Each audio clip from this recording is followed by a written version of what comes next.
En jeune de 29 ans, j'ai posé la question à Yerodia, dans mon bureau de rédacteur en chef au journal L'Avenir. Je lui ai posé la question, mais Excellence, vous, le pays est divisé. Vous prenez un jeune de 29 ans. Vous donnez le pouvoir à un gamin. Hein? Il me dit, mon frère, tu sais que même les gens, nous qui l'avions choisi, parmi nous, il y a des gens qui croient que ça sera leur marionnette et ils auront le vrai pouvoir. Mais fiston que tu vois là, moi je le connais. Vous allez voir comment il va prendre les choses en main. C'est ce qu'on va voir tout à l'heure. Et je t'assure, il ajoute ces mots, mon fils que tu vois là ne sera jamais un président par procuration. Joseph Kabila, l'antithèse de son père, parce que le plus grand challenge, le plus grand défi, c'est de réunifier les pays. C'est ce qu'on ne dit pas assez. Joseph Kabila, à son arrivée en 2001, a renoué le contact avec les institutions de Bretton Woods, Banque mondiale et Fonds monétaire international. Joseph Kabila, c'est avec Joseph Kabila le premier projet, la réunification du Congo. Le professeur Théophile Mbemba est au ministère de l'Intérieur.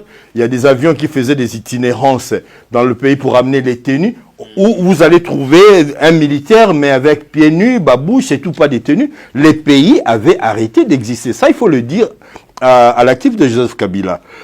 Pas parce qu'on est politique, mais je crois que c'est l'histoire récente de notre pays. On doit avoir le courage de le dire. Et ça, on ne le souligne pas suffisamment. C'est comme si le pays marchait normalement jusqu'à ce que... Quand Kabila prend le pouvoir, le pays est presque à la rue. Quand on a vu le jeune là prêter serment, et ce qu'il aura fait par la suite, personne ne pouvait s'imaginer que Joseph Kabila pouvait être capable de ces prouesses. Et je dirais aussi que l'arrivée au pouvoir de Joseph Kabila en 2001, après l'assassinat du musée, était aussi bénie par les Occidentaux.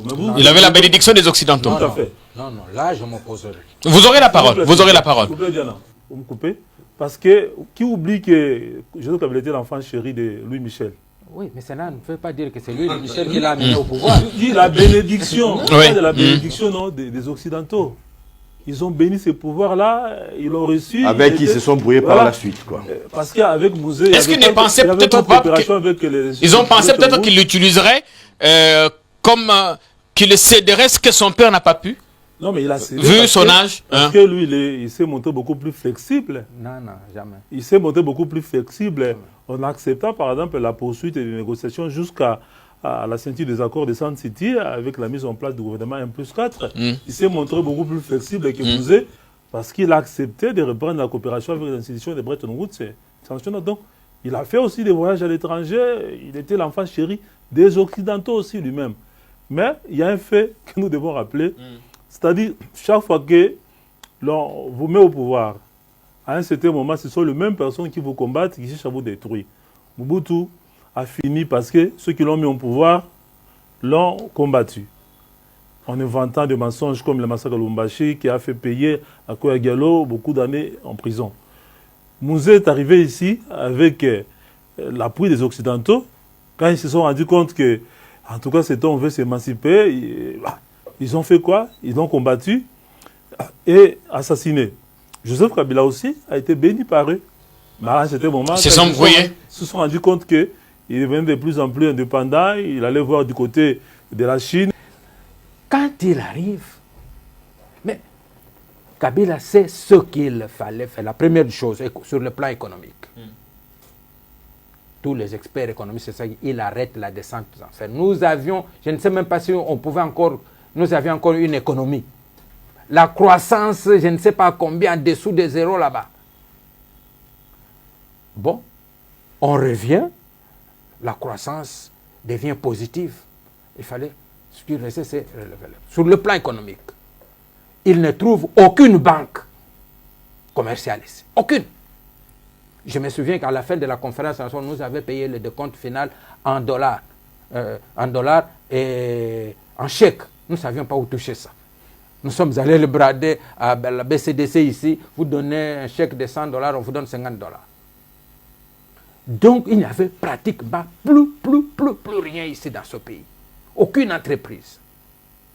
aucune entreprise privée, à part des petites boutiques et tout ça. Gérard Mokolo n'est pas d'accord avec vous. Il Non, prendra la parole lui aussi. Qu'il me dise, en 2001, qu'est-ce qu'il y avait comme entreprise privée prospère?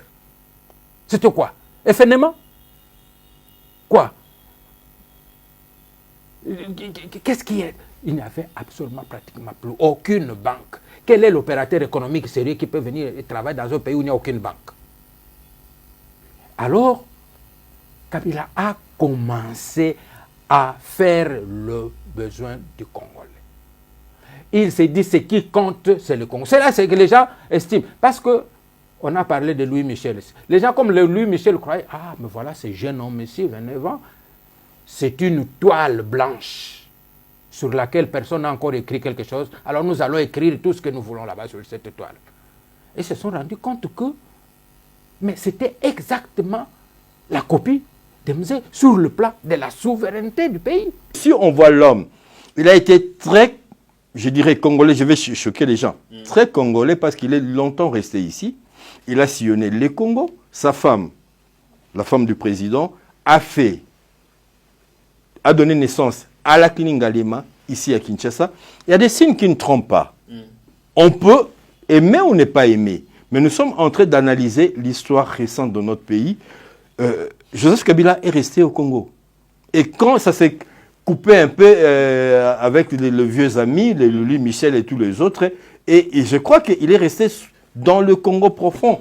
Lui, souvent, lui-même, on critiquait, on disait, mais comment le président peut passer tout le temps au volant de sa voiture, quand est-ce qu'il va travailler? Il a fait le Congo par véhicule. Mais la vérité est que le monsieur a préféré rester ici, et il y a des gens qui peuvent trouver à redire, que d'aller ailleurs, qu'aller faire le show ailleurs.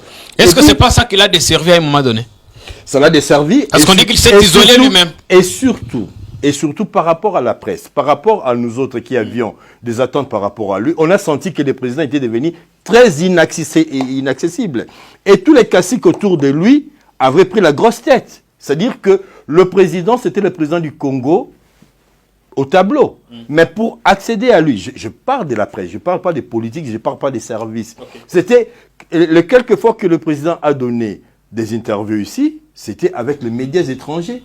La dernière conférence de presse, c'était quand même... Soudan arrive, il fait une interview avec le président. Après, il dénote des biblios qui sont sur la table du président pour donner des commentaires très négatifs. Je dis, un journaliste congolais, par exemple, ne ferait pas ça. Et puis, les gens qui ont fait en sorte qui ont soutenu à un certain moment, comme le dit Jean Romas, Kabila, se sont mis à les détruire, y compris les médias occidentaux, en amplifiant tout ce qui s'est passé. Il y a eu des cas de violation, il y a eu des cas de détournement.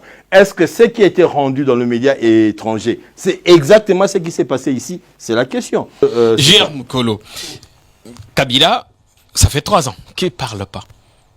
Qu'il n'a pas écrit non plus. J'espère qu'il écrit là où il est et qu'on lira un jour ses mémoires. Auriez-vous souhaité qu'il parle? Si oui, qu'il dise quoi? Qu'il reste l'opposant silencieux qu'il est, je ne sais pas s'il se considère comme opposant, qu'il dise un mot sur ce qui ne va pas ou sur ce qui va dans le pays. Oui, je voudrais d'abord revenir en arrière un tout petit peu pour relever quand même le fait que Joseph Kabila, n'ayant pas vécu au pays, parce que son papa fut un maquisard traqué par le régime du maréchal, et il a vécu en exil. Donc il n'avait pas vraiment beaucoup d'ancrage sociologique ici au pays, et beaucoup d'amis ici. Si j'étais à sa place, en arrivant ici, je crois qu'il aurait fait un effort pour devenir un homme du peuple. Ok. Un homme du peuple. En confessant, par exemple? Sympathiser, être tout le temps avec les gens, mais il s'est replié pratiquement sur soi-même. Un malheur qui survient, il peut aller consoler, on le voit à la télé, on sent vraiment que non, il a de l'empathie pour sa population, comme le fait par exemple son épouse, qui est beaucoup plus, qu'on sent beaucoup plus proche de la population, de ses concitoyens que lui-même. Parlons maintenant de son silence. Moi, je pense qu'on ne peut pas gouverner, c'est communiquer. Diriger, c'est communiquer. Kabila, c'est un leader politique. Il a la tête d'une famille politique.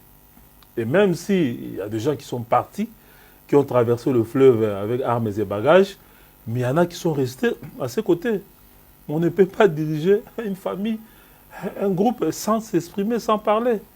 Et même les traditionnelles rencontres avec ses cadres, avec ses proches qui se faisaient à l'époque de taux affaires, c'est comme l'impression que rien ne s'est fait. Tout s'est arrêté. Donc il est resté dans son petit coin à Kingakati, et les autres sont aussi dans leur coin. Il a tourné le dos à la politique. C'est la raison pour laquelle on est en train de lui piquer sa base. Un président de la République, moi je préfère un président de la République qui respecte la Constitution que celui qui fait la quinoiserie, le papa solution, tout ça. Lui n'a pas trouvé de solution en allant au matanga de tous les quinois ici. Il a à faire la solution, à faire en sorte qu'il y ait des hôpitaux, qu'il y ait ceci, que le Congo soit... Qu'il aille au matanga, qu'il console une famille, ça n'a rien à voir. Tout ça, c'est trompeur. C'est trompeur. Et Kabila est juste dans cette logique-là. Il n'aime pas faire d'histoire pour rien faire, pour se faire voir. La quinoiserie, comme on l'appelle.